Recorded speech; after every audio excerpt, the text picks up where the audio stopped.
आज ठाकुर जी ने रास नाय कियो है ना, आज ठाकुर जी महारास कर रहे हैं। और महारास के प्रसंग में उतनी गोपी आई हैं, वही वही गोपी आई हैं जिनको ठाकुर जी ने वेणु वाद्य करके बुलायो है। वाह, ठाकुर जी ने वेणु रव करके जिनको बुलायो वही पधारे हैं। तो आप सबन को आने को कारण, आने को प्रयोजन भले ही कछु भी बनो हो, पर निश्चित है कि महारास में तो वही आ सके जिनको ठाकुर जी वेणु बजा के बुला रहे हैं। तो आप सब निश्चित ही ठाकुर जी नहीं बुलवाए हैं, ठाकुर जी ने ही अपने आप योग बनाया और आप सबन को बुलावे को। और आज निश्चित है रास बिहारी लाल या उत्सव में जरूर पधारेंगे, पधारे ही गए हैं, कहीं बैठे होंगे छुप छुपाए के। और जब महारास को प्रसंग होएगा, नृत्य करेंगे तो निश्चित है अनुभव होएगा, ठाकुर जी की अनुभूति निश्चित होएगी। रास भगवान पिता रात्रि शरदोत्फुल्ल मल्लिका विक्षरन्तुं मनश्चक्रे योगमायामुपाश्रिता।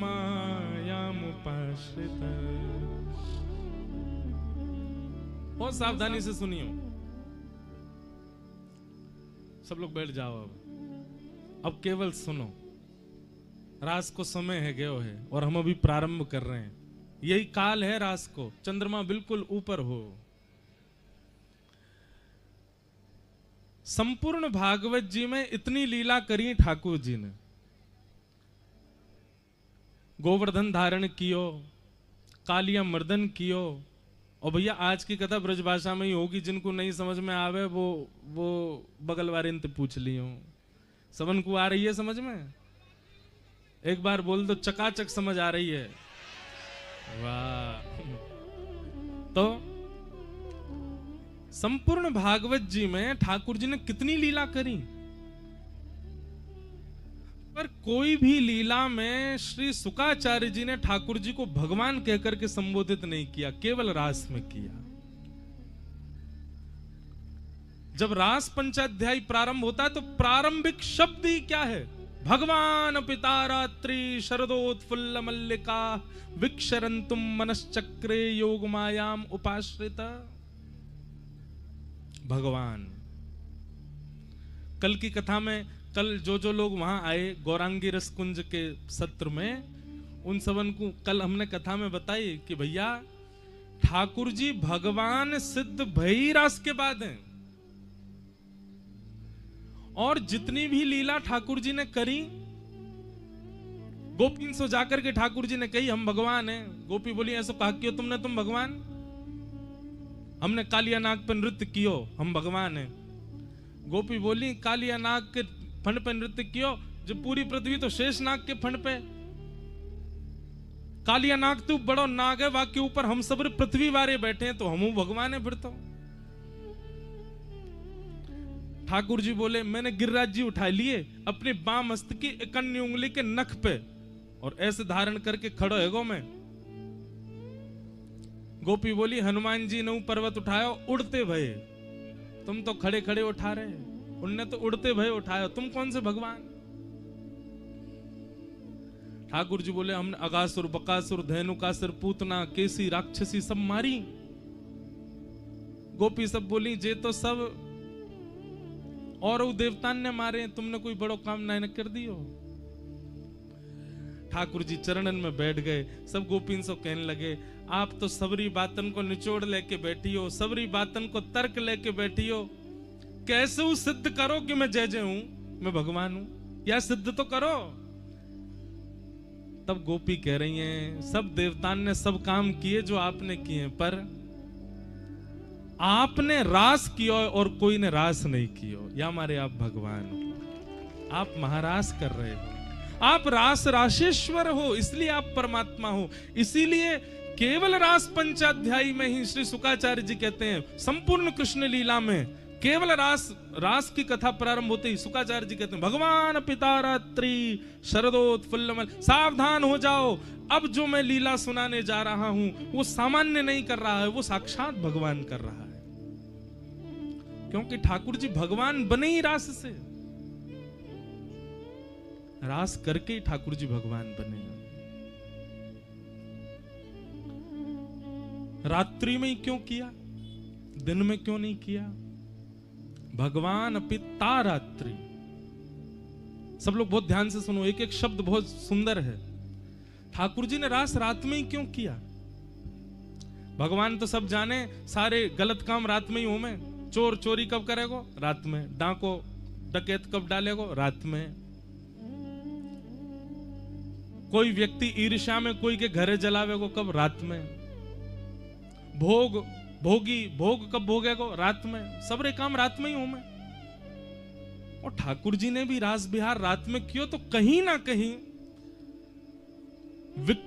विक्षिप्त बुद्धि वाले लोग, भगवान से परे लोग, वो इस बात को, रास को दूषित कर देते हैं। उनको लगता है कि सामान्य स्त्री पुरुष वाला रास हुआ है क्या? ठाकुर जी अगर दिन में करते तो शायद रास को जो थोड़े बहुत लोग दूषित बताते हैं वो दूषित नहीं मानते, अगर दिन में करते तो। वैसे देखो मानने वाले लोग तो कछु भी मान सके, पर ठाकुर जी ने रात में रास क्यों किया? एक बात है, व्यक्ति का स्वभाव है कि वो परायों के लिए दिन को बांट देता है। जिनसे पहचान नहीं है उनसे दिन में ही मिलता है। कोई प्रेम करने वाला आ जाए तो उसको यही समय दिए, सुबह 10 बजे आना, 11 बजे आना। कोई मित्र आ जाए, कोई दूर का संबंधी आ जाए, सबको हम यही समय देते हैं, 1-2 बजे आ जाना, 4 बजे आ जाना। पर यदि कोई बहुत घनिष्ठ बचपन का मित्र हो या बहुत घनिष्ठ कोई सखा हो, बहुत प्रेमी हो, वो दूर दिख जाए तो बात काके, ओए सुन 8 बजे आ जाऊंगा काम ते लौट करके, 10 बजे मेरे घर भोजन कर भी, रात में बैठेंगे चकाचक। कहने का अभिप्राय क्या है? दिन परायों में बांटा जाता है, रात्रि अपनों में बांटी जाती है।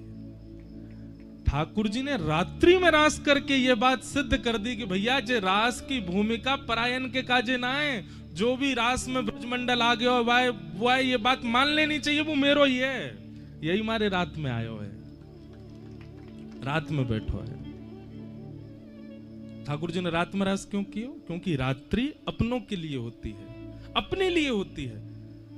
दिन कीमती नहीं होता हमारा, दिन को तो हम बांट देते हैं, रात कीमती होती है। ठाकुर जी ने वह रात्रि अपने प्रेमियों, और एकाध रात नहीं दी है ठाकुर जी ने, तारात्रि बहुवचन है। अनेक रात्रियों को ठाकुर जी ने, भैया ये बार बार बंद है, रोजाना देख लियो, तारात्रि, अनेक रात्रि। अब हमारे रसिक जनन की बात सुनो, संत जनन की बात सुनो, तो वो तो यूं कहें कि रास बिहार कितने दिन चलो? बोले सतयुग त्रेता द्वापर कलयुग, सतयुग त्रेता द्वापर कलयुग, सतयुग त्रेता द्वापर कलयुग। जब 71 बार बीत जाए तब ब्रह्मा जी को एक दिन होवे, ऐसी ब्रह्मा जी की 6 महीना की रात्रि तक ठाकुर जी ने रास कियो। सतयुग त्रेता द्वापर कलयुग चतुर्युग 71 टाइम्स बीतते हैं तब ब्रह्मा जी का एक दिन होता है, और ऐसे ब्रह्मा की 6 महीना तक रास बिहार चलो। या को मतलब क्या है? ठाकुर जी ने रास प्रारंभ कियो द्वापर में, यही द्वापर में जो अभी निकर के गए है। द्वापर के बाद आ गयो कलयुग। या को मतलब ये है कि ठाकुर जी ब्रह्मा जी की 6 महीना की रात्रि तक रास बिहार करते ही रहेंगे वृंदावन में। अभी कलयुग आयो है, अभी जब तक ब्रह्मा के 6 महीना पूरे नहीं हो जाएंगे, अभी 71 बार बीतेंगे तब तो एक दिन होगा ब्रह्मा को। ऐसे ब्रह्मा के आगामी 6 महीना तक भी ठाकुर जी पूरे ब्रज में रास करते ही रहेंगे। आज भी कर रहे हैं, कल भी करेंगे, परसों भी। आज ही नहीं है, रोज रास कर रहे हैं ठाकुर जी। समझ में आ रही है बात? क्यों ताली बजा रहे हो? बस ब्रह्मा जी के 6 महीना तो भी पूरे ही ना भये, ठाकुर जी ने तो रास द्वापर में कियो। अब ऐसे तो देखो विद्वान लोग तर्क लगा के कहीं ना कहीं से बताते रहेंगे रास अभी ते थोड़ी चल लो, बहुत दिना ते चल लो ठाकुर जी को। लेकिन हम ये मान लें कि पिछले द्वापर में ठाकुर जी ने रास कियो और 6 महीना तक रास करेंगे ब्रह्मा जी की, तो या को मतलब तो ये अभी तो एक दिना भी ना भयो, ब्रह्मा द्वापर निकलो, कलयुग आयो है। ये कलयुग भी 71 बार बीतेगो, तब ब्रह्मा को एक दिन ऐसे 6 महीना जब बीत जाएंगे तब तक ठाकुर जी रास करते रहेंगे। मतलब सीधी बात, वृंदावन ब्रजमंडल में अखंड रास चलतो ही रहे ठाकुर जी को। आज कोई विशेष नहीं है, रोज ही रास करें ठाकुर जी तो। हाँ इतनो कह सकें, ठाकुर जी रोज रास कर रहे हैं, पर शरद पूर्णिमा के दिन और दिना के रास में सबको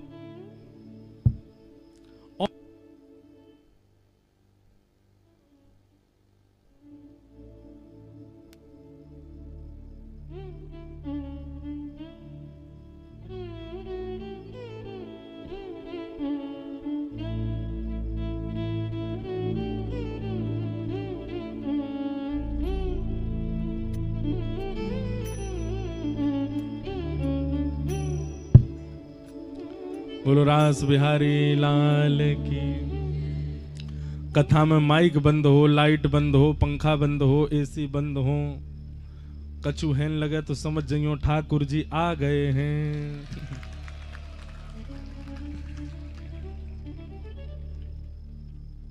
वाह, तो मैं कहा कह रहा हूं, रास तो ठाकुर जी को रोज ही चले,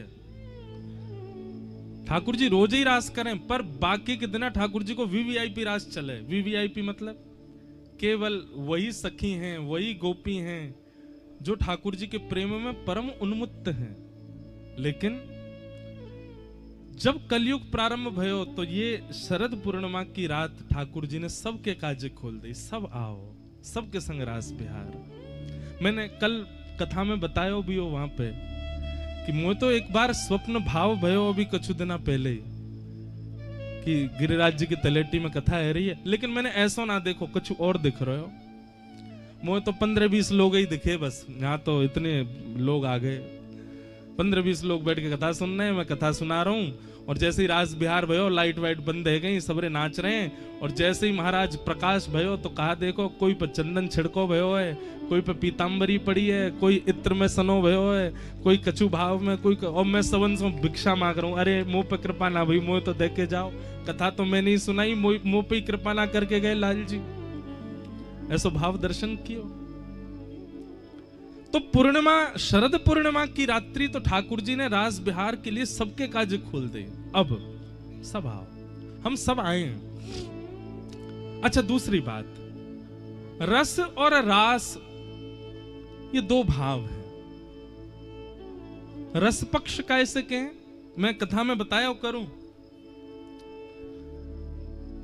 आप ठाकुर जी से मिलवे को मन बना रहे हो, ये रस है, और ठाकुर जी आपसे मिलवे को मन बना रहे हैं, यही रास है। अच्छा तो फिर महारास कहा है? आप ठाकुर जी से मिलवे को मन बना रहे हो, वो रस है। ठाकुर जी आपसे मिलवे को मन बना रहे हैं, वो रास है। पर ठाकुर जी के संग किशोरी जी भी मिलवे को मन बना रही हैं, वही महारास है, वो महारास है। रास को मतलब नृत्य नहीं है, रास को मतलब नाचनो नाय होवे। रास को मतलब तो ठाकुर जी की अहेतु की कृपा। ठाकुर जी सहज है गए अपने भक्तन के काजे। तू जहां बैठा देगो बैठ जाऊंगो, तू जैसे ले जाएगो मैं चल दूंगो, तू जहां मुझे जो खवावेगो वो खा लूंगो, तू जैसे श्रृंगार करेगो मैं करवा लूंगो। ऐसी भावना जब ठाकुर जी भक्त के काजे प्रकट करें, वही से कहे मैं रास। ठाकुर जी अधीन है गए अपने भक्त के, वो रास है। रस और रास। श्रीनाथ जी जो यहीं विराजो करते, यही गिरिराज जी पे आज से कछु वर्ष पहले चले गए, कहां? नाथ द्वारा, राजस्थान के पास। पर यही गिरिराज पर्वत पे विराजते। कितनो रास कियो उनने। गोविंद दास के साथ रास कियो, सूरदास के साथ रास कियो, कृष्णदास के साथ रास कियो। एक जगह है यहाँ तीन एक दूरी पे, वाको नाम है तौण को धनो। कहा नाम है? तौण को घनो। वहां दो वैष्णव मिलकर के भजन कीर्तन कर रहे हैं और ठाकुर जी के दर्शन की अभिलाषा कर रहे हैं। बहुत ध्यान से सुनियो। एक बात निश्चित है कि जहां वैष्णव बैठकर के ठाकुर जी को भजन करवे लग जाए तो वहां श्री जी एक बार तो पाम फेर के आमे ही हैं। तो श्री जी एक बार वह जगह भ्रमण करके आई तो श्री जी को बड़ी भाई वो जगह। श्री जी ने आके लाल जी से कही, लाल जी अब को रास करेंगे, अब को निकुंज विलास करेंगे कहां? बोले तौण के धने में। आप आ जाओ। ठाकुर जी बोले कैसे आऊं? बोले अब तो कैसे हुआ, वहां दो भक्त हैं उनको दर्शन भी देना, हम रास बिहार भी करेंगे। तो यही कलिकाल की घटना, आज से 500 वर्ष पुरानी घटना। ठाकुर जी श्रीनाथ जी मंदिर है आ गई, आप लोग जाएंगे तो यहाँ आनी और जतिपुरा स्थान पड़ेगा, वहीं श्री जी बाबा को ऊपर स्थान है आज भी। ठाकुर जी मंदिर में खड़े और खड़े खड़े गुसाई जी के सामने घबराने लगे। गुसाई जी बोले जय जय कहा है गो, जय जय कहा है गो। ठाकुर जी बोले मिले छायो, मिले छायो, मिले छायो।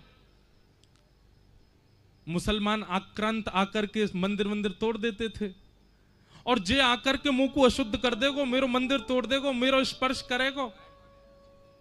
गुसाई जी आदि बोले जय जय आज्ञा करो, कहा करें? बोले मुंह को लेके चलो यहां से। बोले कहां लेके चलें? कहीं भी लेके जाएंगे, इनके पास तो बड़ी सेना है, ये पकड़ लेंगे। अब ये है रास। ठाकुर जी लीला अपने आप संवरण कर रहे हैं, अपने आप निर्मित कर रहे हैं। कोई से मिलवे के काज, कोई पे कृपा कर, यही को रास के में। ठाकुर जी बोले मुंह को लेके चलो। अब इतनी जल्दी व्यवस्था कैसे हो? वास्तव में गाड़ी तो हुई नहीं, वास्तव में बैलगाड़ी भी बहुत कम लोगन पे हो करती, और बैलगाड़ी भी कोई नए का थोड़ी। ठाकुर जी तो इतने भारी भरकम कैसे बैठे हैं बैल पे, और ठाकुर जी को ऐसे बैलन में तो नहीं लेके जाएंगे गाड़ी में। वास्तव में गिरिराज जी में एक ही आदमी पे बैलगाड़ी। वात जाकर के मंदिर के लोगों ने कही भैया अपनी बैलगाड़ी दे दे, ठाकुर जी को लेके जानो। वो ने कही मेरे 2 बैल हैं, एक तो पधार गो, एक बूढ़ा बुजुर्ग है गो, गाड़ी जो है का वाको एक पहिया टूट गो, कैसे दूं? इतने में ही एक सद्दू पाने नाम के वैष्णव रहो करते, उनने कही कि भैया मेरे पास एक भैंसा है, कहो तो मैं दे दूं। भैंसा भार झेल ले को ठाकुर जी को। मंदिर परिकर के लोग नहीं नहीं नहीं भैंसा पे नहीं बैठेंगे। अरे हमारे लाल जी भैंसा पे बैठेंगे। ठाकुर जी भीतर तो बोले मोकू मंजूर है, बुलाए लो। अरे जय जय भैंसा पे बैठोगे? इतकू आओ। जो लोग बोल रहे ठाकुर जी के पास गए। श्रीनाथ जी बोले तुम्हें पता भैंसा कौन है? बोले कौन है? बोले हमारी पत्नी कौन है? श्री यमुना जी, और यमुना जी के भैया यमराज जी, और यमराज जी को वाहन है भैंसा। हमारे साले साहब की गाड़ी है, वाकू लेके आओ, वहीं पे बैठ के जाएंगे हम तो। अरे हमारे सारे डोलो करें, वहां पे बैठ के हम डोलेंगे आज। गुसाई जी के बलिहार, जय जय बलिहार, आपकी छवि पे बलिहारी जाऊं, कैसी कैसे बानिक बना में अपने वैष्णवन पे कृपा करूं, यही रास है। महाराज भैंसा आयो, बाकू इत्र में नवायो, पूरा इत्र वाके खींचते पूरी मालिश करी। ठाकुर जी बैठेंगे यहाँ पे, सुगंधित कर दियो। ठाकुर जी ऐसे से सहज है गए, अपने दोनों हाथ सीधे कर लिए, और एक हाथ कुम्मन दास के, एक हाथ चतुर्भुज दास के ऊपर रखो, दूसरा हाथ जो भी वासमे के अष्ट सखान में रहे उनके ऊपर, दोनों उनके ऊपर रखो। वे दोनों भी नेत्रन से आंसू बहाए, आहा कैसो आनंद। और श्री ठाकुर जी को देख के जैसे अब भैंसा चले कैसे मटक मटक के चले, ठाकुर जी कूदे वहां के ऊपर, और ज्यो ज्यो कूदे सो कभी यहाँ पे गिरे कभी वहां पे गिरे, सब जगह ते संभाले। एक जगह भैंसा को जन कहा चंगाई जोड़ते दौड़ लियो, ऐसा दौड़ो ठाकुर जी गिर नहीं जाए, तो हाथ पकड़ करके ये सब भी दौड़े, सखा आदि सब रेन के कांटे में जाए करके, कोई के वस्त्र फट गए, कोई की धोती रच गई, कोई के पाम में कांटो लगो। ठाकुर जी बड़े मस्त दतुइयां दिख रही हैं, ठाकुर जी को आनंद आ रहा है। बोले आज तो आनंद ही आ गयो, जा वाहन को वहीं धल्यो, यहीं पे बैठ के जायो करेंगे सब जगह। ठाकुर जी वहां पहुंचे। कुम्मनदास जी, शायद कुम्मनदास जी का ही पद है, लालकू भावे तोड़ को धनो, लालकू भावे तौण को धनो। ठाकुर जी गए और वहां जाकर के ठाकुर जी ने मधुर प्रसाद पायो, और प्रसाद पा करके ठाकुर जी अब सबन से बोले गाओ। सब गान लगे, एक एक पद के गान लगे। सो ठाकुर जी बोले अब सबरे चले जाओ, अब मुंह को एकांत में छोड़ दो। सब वहां से चले गए। तब श्री जी आई। श्री जी ने आकर के ठाकुर जी के संग रास विहार किया। फिर दो वैष्णव वहां बैठ करके कीर्तन कर रहे। ठाकुर जी ने उन पर अनुग्रह कियो, उनको दर्शन दियो, और दर्शन दे करके बोले अब वापस ले चलो। मिलेच भाग गए। यासों कहें रास। अपने वैष्णवन के काजे, अपने कोई प्रिय के काजे ठाकुर जी अपनी प्रभुता त्याग करके दौड़े चले आमे, वही है रास। रास को मतलब नृत्य नहीं है, रास को मतलब नाचनो नहीं है। हमारे रस पक्ष से इतना प्रेम है गयो ठाकुर जी को कि ठाकुर जी अपनी प्रभुता में नहीं रह पाए, वही है रास।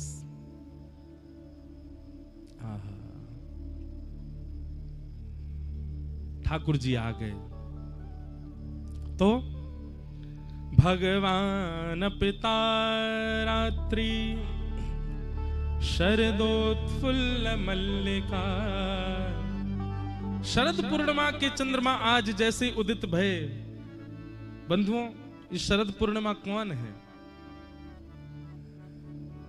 वृंदावन रूपी प्रियतमा को प्रियतम है। और आज जैसे शरद पूर्णिमा प्रकट भयो, शरद पूर्णिमा की छांव, शरद पूर्णिमा की किरण ने वृंदावन में जाकर के अपने प्रकाश से जब वह प्रकाशित कियो, असमय हैवे के कारण भी वृंदावन में जितने पुष्प हैं, जितने वृक्ष हैं, सब ने अपने ऊपर पुष्प प्रकट कर दिए। सुंदर सुंदर पुष्प, सुंदर सुंदर वृक्ष, सुंदर सुंदर हरियाली प्रकट है गई चारों ओर। मानो जैसे शरद पूर्णिमा के चंद्रमा ने एक श्वेत वर्ण की पूरी कालीन जैसी बिछाई दी हो। आज ठाकुर जी रास विहार करेंगे वृंदावन में। शरदोत्फुल्ल मल्लिका और विक्षरन्तुम मनश्चक्रे योगमायामुपाश्रितः। विक्षरन्तुम मनश्चक्रे, ठाकुर जी ने अपनो मन बनायो। केवल गोपियों ने मन नहीं बनाया ठाकुर जी के संग रास करने का, आज ठाकुर जी ने भी मन बनाया कि मैं गोपीन के संग रास करूंगा। इसलिए रास विहार को आप केवल सामान्य लीला मत समझो। ठाकुर जी मन बना रहे हैं गोपीन से मिलवे को, वैष्णवन से मिलवे को, अपने भक्तन से मिलवे को। विक्षरन्तुम मनश्चक्रे योग मायाम उपाश्रित। योग मायाम, योग माया के आश्रय में आकर के ठाकुर जी ने रास विहार कियो। योग माया कौन है? वैष्णो देवी। ठाकुर जी ने वाक्य आश्रय में आकर के रास विहार कियो, या को मतलब कहा है भैया इतनी गोपी आमेंगी रास करवे, सबन के घरवारे पीछे पड़ेंगे, सबरे घरवारे ढूंढेंगे कहा भयो, कैसे भयो, कहां गई हमारे घर की बहू बेटी सब। तो योग माया यानी कि वैष्णो देवी जितनी गोपी आई हैं उतनी गोपीन को रूप धारण करके योग माया ही घर में विचरण कर रही है। जैसे आप सब लोग यहां आए हो, पर आप आ गए हो, आपके घरवाले ने पतो है, पर ठाकुर जी ने जब रास विहार कियो तो जितनी गोपी आई उतनी गोपीन को रूप धारण करके योग माया विचरण कर रही है। तो सब घर के लोगन को लग रहा है कि हमारी बहू बेटी तो घर में ही बैठी है, कहीं गई थोड़ी है, पर वास्तव में सब है रास विहार में। इसलिए योग मायाम उपाश्रित, भगवान ने रास विहार किया।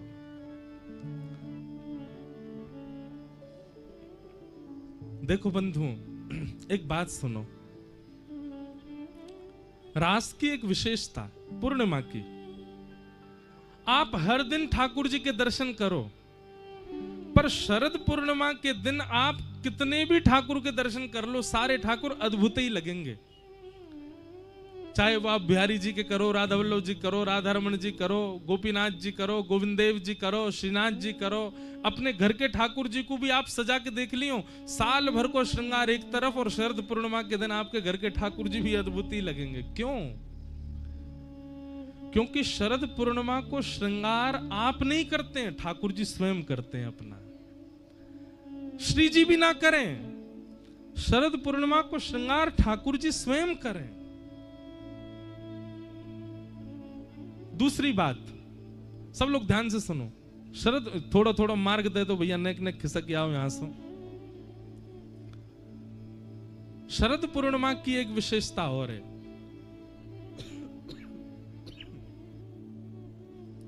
नेक नेक इतकू खिसक जाओ, नेक एक मार्ग बना दो।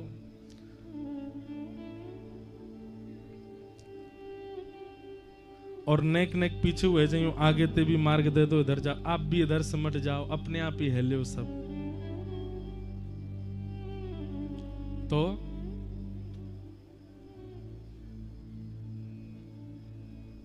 भाव सो कथा सुनो।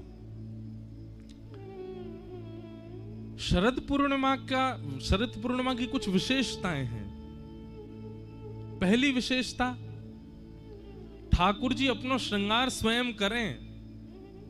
आप माध्यम भले ही बन जाते होंगे, आपके कर कमल को आश्रय ले लें, आपकी दृष्टि को आश्रय ले लें, पर वादना को श्रृंगार ठाकुर जी स्वयं करामें अपनो। क्यों? ठाकुर जी मिलवे जावे वारे हैं ना, ठाकुर जी मिलवे जावे वारे हैं ना गोपीन सो, किशोरी जी से रास करवे जावे वारे, या हमारे ठाकुर जी अपनो श्रृंगार स्वयं करें। अब देखो रास कब भयो? अर्धरात्रि में। यशोदा मैया तो ठाकुर जी को शयन करा चुकी है, लाल जी सो चुके हैं पीरी चदरिया ओढ़ करके।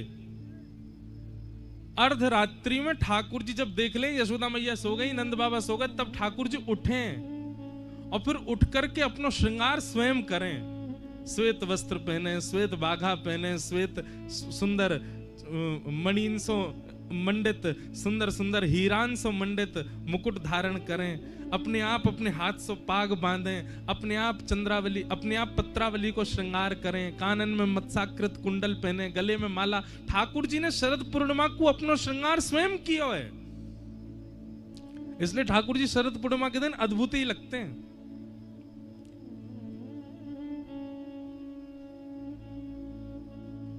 दूसरी शरद पूर्णिमा की विशेष बात, बाकी के दिन तो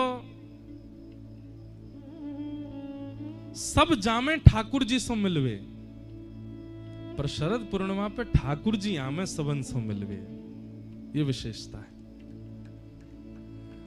बाकी के दिन तो सब जामे ठाकुर जी के दर्शन करवे, पर पूर्णिमा पर तो ठाकुर जी पधारे, सबन से मिले। रास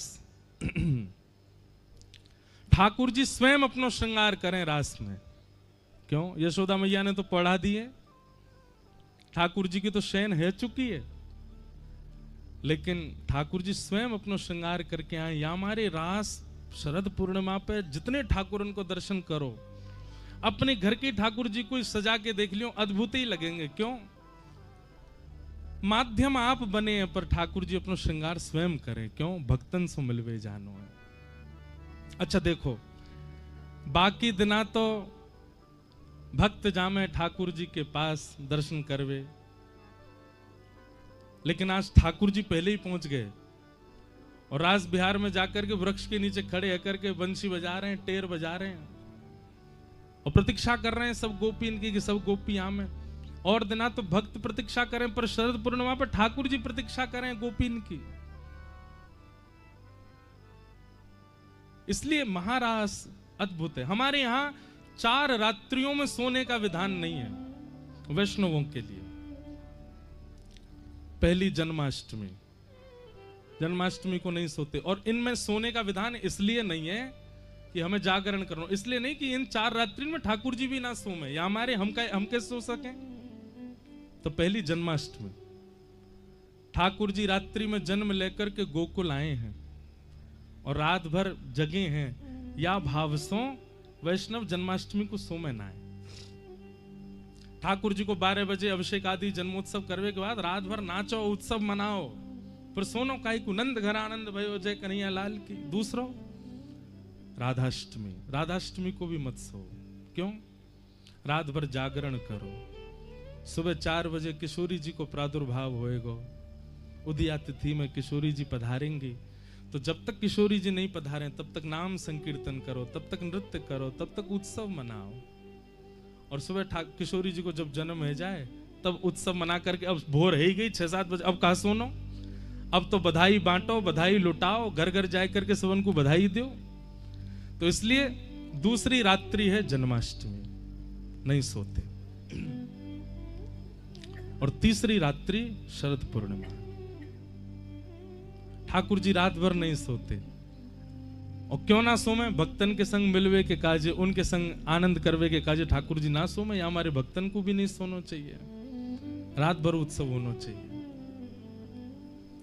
और चौथी रात्रि दीपावली, दीपावली को भी सोवे को विधान नहीं है। अपने घर में पूजा आदि से निवृत्त रह जाओ और वाके बाद फिर रात भर जागरण करो। क्यों? अब ब्रज के भाव से ठाकुर जी दीपावली वाले दिन अन्नकूट सजाए करके बैलगाड़ी में सबन के संग पहुंचे गिरिराज जी।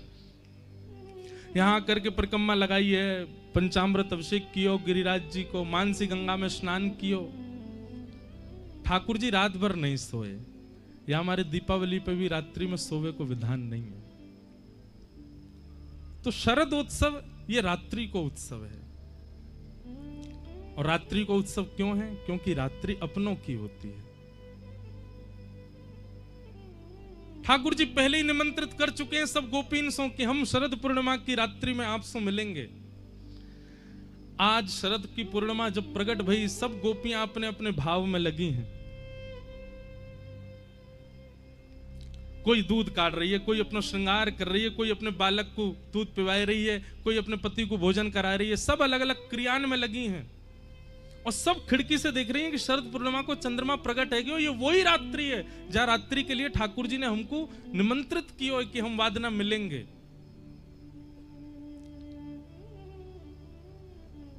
लेकिन कोई भी गोपी जा नहीं रही है। क्यों? सब गोपीन के मन में एक भावना है रही है कि एक बार और कन्हैया बस ये प्रकट कर दें कि वो चाह में कि हम आ जाएं तो हम जाएंगे। ठाकुर जी रास बिहार की भूमि में पहुंचे, जैसे ही देखो कि अभी तक कोई भी गोपी नहीं आई है, सब गोपीन को बुलावे के भाव से ठाकुर जी ने वेणु नाद कियो, वेणु रव कियो। अब वंशी तो बज रही है, सबको सुनाई दे रही है, लेकिन केवल कृष्ण प्रेम जिनके चित्त में है। देखो एक भैया बात सुनियो, कथा हजारों लोग सुन रहे हैं पर बदलवे वाले 100 ही हैं। कथा हृदय स्पर्श केवल दसन को ही कर रही है, भले ही कितनी भीड़ बैठी हो। या को मतलब क्या है? वंशी तो बजा रहे हैं ठाकुर जी, पर सुनाई उन्हीं को दे रही है जिनके चित्त में कृष्ण प्रेम है। आज भी ठाकुर जी वंशी बजा रहे हैं, आज भी ठाकुर जी लीला कर रहे हैं, आज भी ठाकुर जी कोई विशेष पूर्णिमा के दिन ही ठाकुर जी नहीं कर रहे हैं। हर दिन पूर्णिमा है वृंदावन में, हर दिन रास बिहार हैरो है, पर अनुभव केवल उन्हीं को हैरो जो वह स्थिति में आ चुके हैं, जो वह स्थिति में पहुंच चुके हैं, उनको आज भी अनुभव हैरो ठाकुर जी को। पंडित श्री गया प्रसाद जी महाराज गिरिराज जी में नित्य अनुभव करते ठाकुर जी को। क्यों? क्योंकि चित्त में वो प्रेम की स्थिति आ चुकी है। मीराबाई, कुंभनदास, सूरदास, कृष्णदास, गोविंद स्वामी, इन सबन को नित्य दर्शन होते ठाकुर जी के, क्योंकि प्रेम की स्थिति और हृदय वाय स्थिति में आ चुका है कि ठाकुर जी इनको कभी भी अनुभव करा दें। तो वंशी तो बजाई ठाकुर जी ने जैसे, लेकिन व्हाट्सएप पे एक वो होता है ना ब्रॉडकास्ट मैसेज, वो मैसेज उन्हीं को जावेगो जो वह लिस्ट में होंगे। ऐसी ठाकुर जी ने वंशी बजाई, लेकिन उन्हीं तक ही पहुंची जो जो कृष्ण प्रेम में उन्मुक्त हैं, सब तक नहीं पहुंची। और केवल धुन नहीं, बाकायदा कानन में नाम जा रहे हैं गोपीन के। अरे चंपकलता, कन्हैया तेरो इंतजार कर रहे हैं, जल्दी चल। अरे चारुलता, तू कहा कर रही है, जल्दी चल, श्याम सुंदर तेरी प्रतीक्षा कर रहे हैं। और ज्यों ज्यों गोपी अपनो नाम सुने, जैसे ही वेणु रव कान में जाकर के ध्वनि करे, गोपी जा स्थिति में वही स्थिति में दौड़ रही है ठाकुर जी से मिलवे। हमारे श्याम सुंदर बुला रहे हैं। बंधुओं, कल्याण टीका आती है गीता प्रेस गोरखपुर की, उसमें एक रसिक का एक भाव था बहुत ध्यान से सुनियो।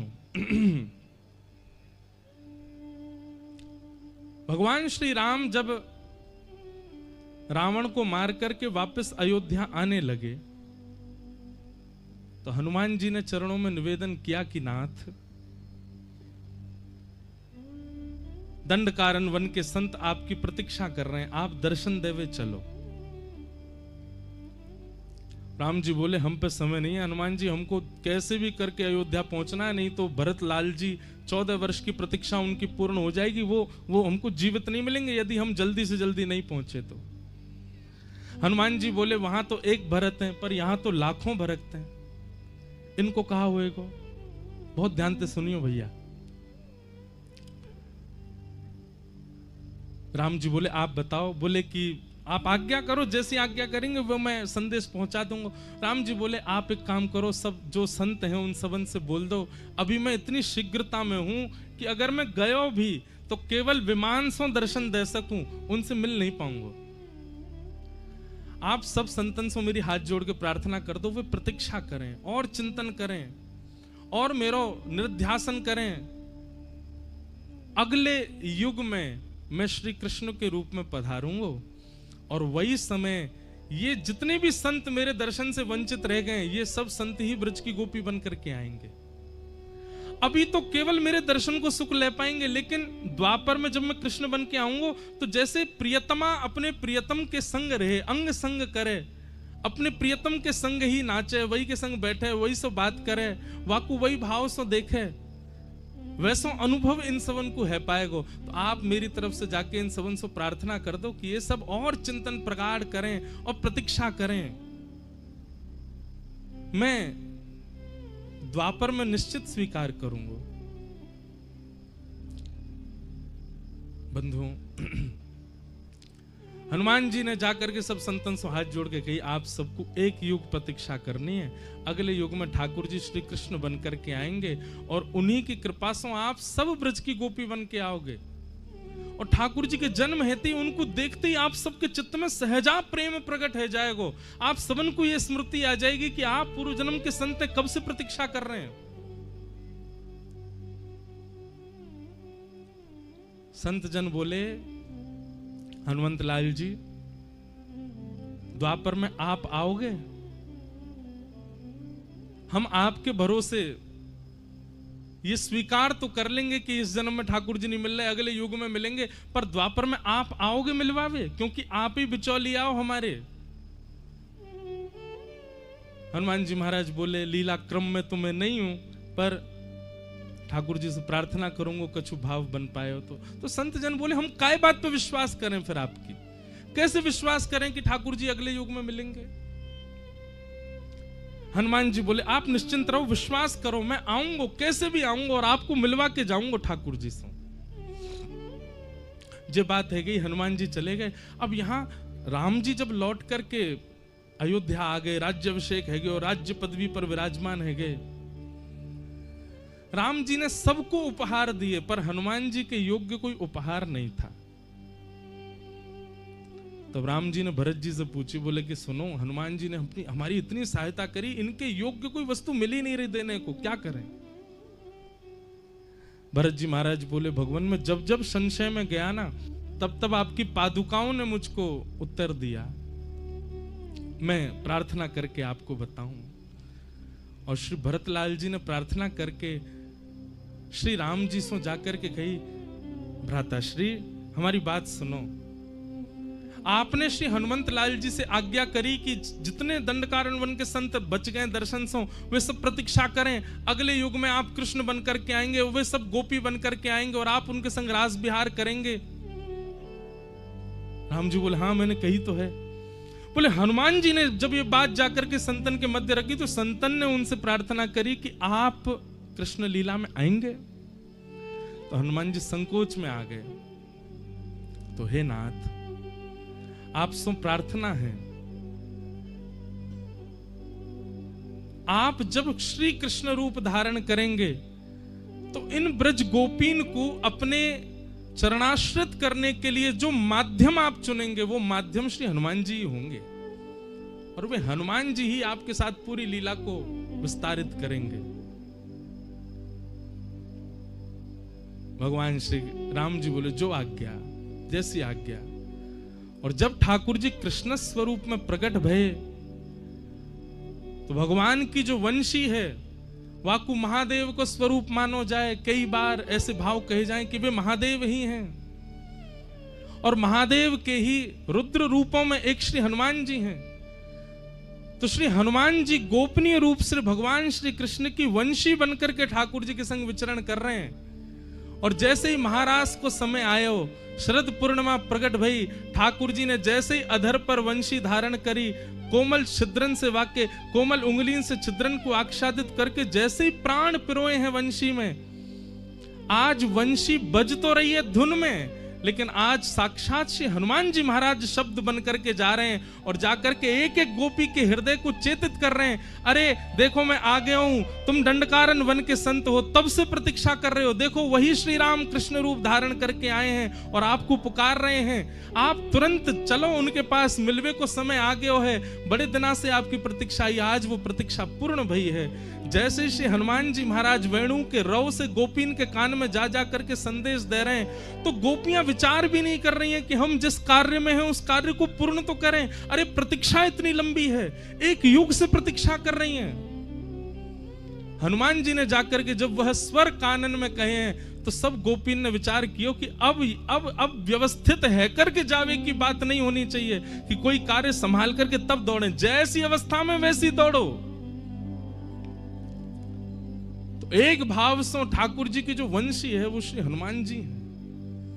हनुमान जी जा जा करके सब गोपीन को चेता रहे हैं, अरे कहां सो रही हो तुम पूर्व जन्म की वह संत हो जो ठाकुर जी को दर्शन नहीं कर पाए, चलो ठाकुर जी के राज बिहार में।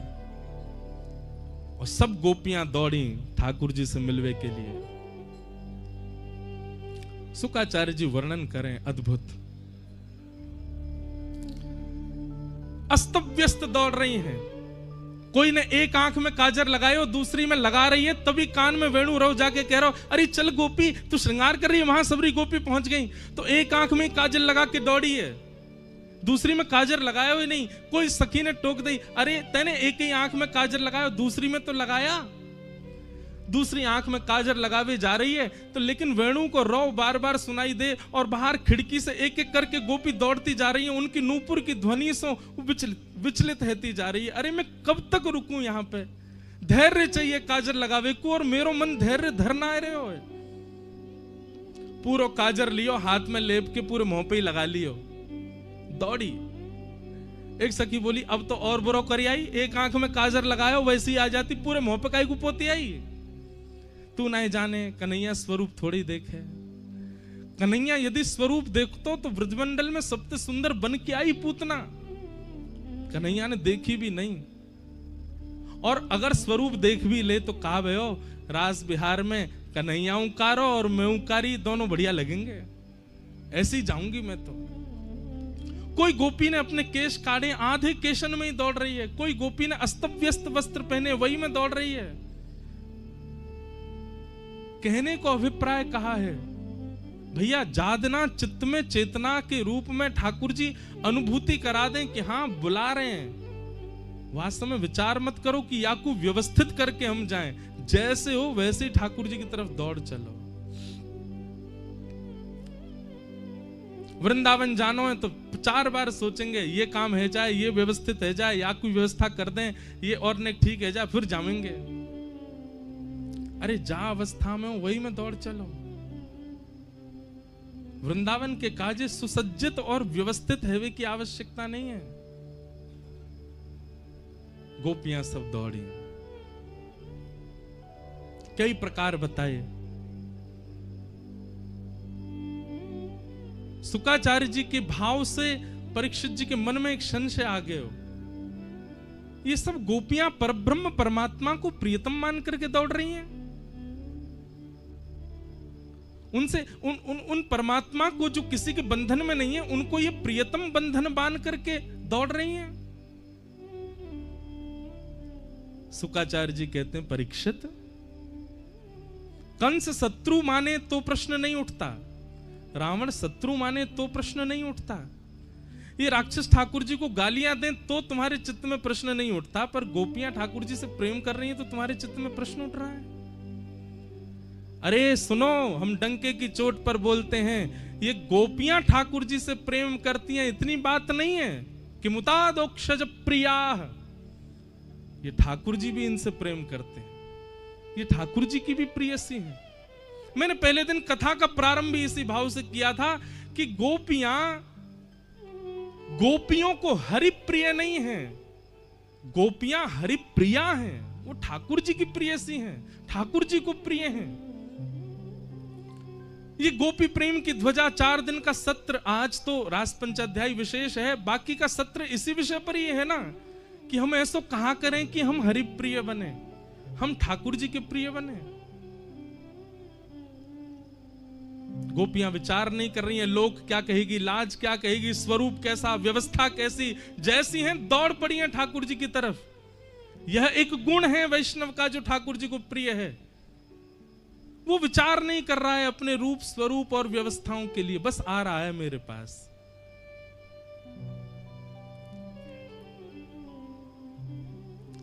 सब गोपियां आ गई, ठाकुर जी सामने खड़े हैं, वेणु अचानक से रोक देते हैं। स्वागतम वो महाभाग प्रियम किम करवाणि ब्रजस्या नामयं कश्चित् ब्रूता गमन कारण। सब गोपियों से ठाकुर जी कहते हैं अपने आने का कारण बताओ। पहले तो कही स्वागत स्वागत, आप सबका बहुत बहुत स्वागत, और अचानक ठाकुर जी कहते हैं अपने आवे को कारण बताओ।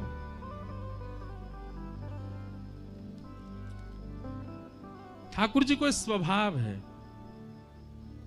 एक बार जो उनकी शरणागति ले ले तो पहले तो वाको स्वागत करेंगे और फिर वाको दोबारा से सब संसार के प्रपंच दिखाएंगे। संसार ऐसो, संसार वैसो, परिवार ऐसो,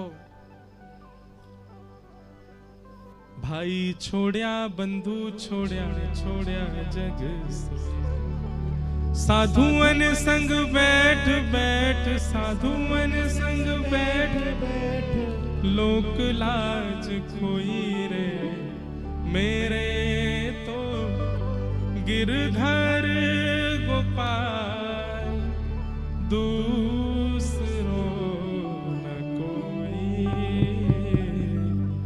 दूसरो न कोई, मेरे तो गिरधर गोपाल, दूसरो न कोई, दूसरो।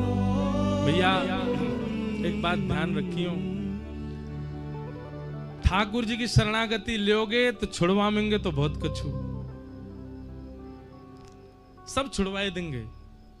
और उनको छूटवे को यदि आपको बहुत गम है रहे हो कि मेरो ये छूट गयो, मेरो वो छूट गयो, मेरो काम छूट गयो, मेरो धंधो छूट गयो, मेरो परिवार छूट गयो, तो फिर मत आओ यार राह पे। सब प्रिय हैं तो श्री राधा रमण सो प्रेम मत करो। हमारे लाल जी त्रिभंग ललिए 3 जगह से टेढ़े हैं, उनको हृदय में आवे के काजे बहुत जगह चाहिए, और पहले तो हृदय में खूब सारी भीड़ होगी, ठाकुर जी ना आ पाएंगे। और ठाकुर जी अगर आवेंगे तो सबको निकार देंगे पहले हृदय में से, तब आए करके बैठेंगे। अकेले बैठना प्रिय है ठाकुर जी को। और सब छूटवे को यदि गम यदि चित्त में है तो क्षमा भैया, ठाकुर जी की शरण में मत आओ। ये बात तो निश्चित है कि ठाकुर जी सब छुड़वाए देंगे। सब गोपियां आ गईं और आकर के ठाकुर जी से ठाकुर जी कह रहे हैं ब्रूतागमन, अपने आने का कारण बताओ। और यहां ठाकुर जी ने पातिव्रत धर्म के बड़े नियम बताए। एक पतिव्रता नारी के धर्म क्या होते हैं, मानो ठाकुर जी उनको उनके धर्म के बारे में बता रहे हैं। अरे पतिव्रता नारी को अपने पति के प्रति कैसी भावना रखनी चाहिए, उसके परिवार के प्रति कैसी, सारे प्रवचन कर रहे हैं। 10 श्लोकों में ठाकुर जी ने पतिव्रता नारी का पूरा वर्णन किया। भर्तु शुश्रूषणम स्त्रीणाम परो धर्मो यमाय तद बंधुनाम च कल्याणम प्रजानाम चानुपोषणम। 10 श्लोकों में ठाकुर जी ने केवल यह कहा कि पतिव्रता नारी का धर्म क्या है, तुम वापस लौट जाओ। जब ठाकुर जी के 10 श्लोक पूर्ण हो गए और ठाकुर जी कहने लगे वापस जाओ वापस जाओ वापस जाओ, गोपियां बोली आपकी बात है गई हो तो अब हम बोलें? ठाकुर जी बोले हाँ हाँ हाँ बोलो बोलो बोलो। तब ब्रज की गोपियां बोलना प्रारंभ करते हैं। इसको प्रणय गीत कहते हैं, बहुत प्रिय है। भागवत जी में 7 प्रकट गीत हैं और 7 अप्रकट गीत हैं। इनमें गोपीन को एक अप्रकट गीत है, वाको नाम है प्रणय गीत। गोपी गीत से पहले गाया हो प्रणय गीत। गोपियां कह रही हैं मैवं विभोर्हति भवान् गदितुं नृशंसम् संत्यज्य सर्व विषयांस्तव पादमूलम् भक्ता भजस्व दुर्वग्रहमात्यजास्मान् देवो यथादि पुरुषो भजते मुमुक्षु। बहुत ध्यानपूर्वक सुनियो, बहुत सुंदर बात। गोपियां कह रही हैं ठाकुर जी आपकी गलती नहीं है, आप भगवान हो, आपको क्या पता कि भक्त कितनी पीड़ा सहकर के बनता है। भोक्ता को क्या पता कि भात कितनी मेहनत से बनाया गया, उबाला गया, धनकुटा से कूट करके छिलका से निकाला गया, वो तो केवल दाल मिला के पा लेता है। ऐसे आपको क्या पता कि हम कितनी पीड़ा से बनते हैं। संत्यज्य सर्व विषयांस तव पाद मूलम, आप ही ज्ञान देते हैं कि सब छोड़ करके मेरी शरण में आ जाओ। और आज हम जब सब त्याग करके आ गई हैं तो आप हमसे कह रहे हो कि ब्रूतागमन कारण, हम अपने आने का कारण बताओ। नाथ ये आपको स्वभाव बन चुका है। लेकिन हम आपसे एक बात कहना चाहती हैं, हमें आप व्यभिचारिणी मत समझना। हमारा प्रेम ऐसा नहीं है कि हम आपसे मिलना चाहती हैं, आपके संग रहना चाहती हैं, आपको देखना चाहती हैं, आपसे वार्ता ये सब हमारे प्रेम का स्वरूप नहीं है। गोपी प्रेम की ध्वजा ऐसे ही नहीं बन गई हैं। ध्यान से सुनियो, गोपियां कह रही हैं हमारा प्रेम ऐसा नहीं कि आप हमसे मिलो, हमारा प्रेम ऐसा नहीं कि आप हमसे बात करो, हमारा प्रेम ऐसा भी नहीं कि आप हमको नित्य दिखो, हमारे प्रेम में यह भी नहीं है कि आप हमारे सामने रहो। अरे आज मिलकर के जीवन भर मत मिलिएगा, हम तब भी आपसे प्रेम करेंगी। हमारे प्रेम में केवल एक जिज्ञासा है कि जैसे हम आपको अपना सर्वस्व अर्पित कर चुकी हैं, आप केवल हमको यह बता दो कि आपने स्वीकार कर लिया। बस ये स्वीकार कर लिया शब्द सुनते ही हमारा प्रेम पूर्ण हो जाएगा। हमको इसके आगे कुछ नहीं चाहिए आपसे। ना मिलन की इच्छा है, ना दर्शन की इच्छा है, ना वार्ता की इच्छा, कोई इच्छा नहीं है। केवल हमें यह पता चल जाए कि हमारा प्रेम आपने स्वीकार कर लिया, हम इसी में ही जीवित रह लेंगे। नाथ हमें आप सामान्य संसारी प्रेमियों की तरह मत मानो कि हमसे मिलो, हमको दिखो, हमसे बात करो, हमारी बात मानो। ये सब हमारे प्रेम का स्वरूप नहीं है। बस आप एक बार बता दो कि आपने हमारे प्रेम को स्वीकार कर लिया। बस ये सुनकर के हम चली जाएंगी, हम जीवन भर इसी में रह लेंगी। और नाथ आप चाहते हो मैं वापस चली जाएं?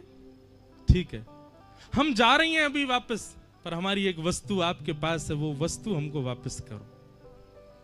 भगवान बोले मेरे पास क्या है?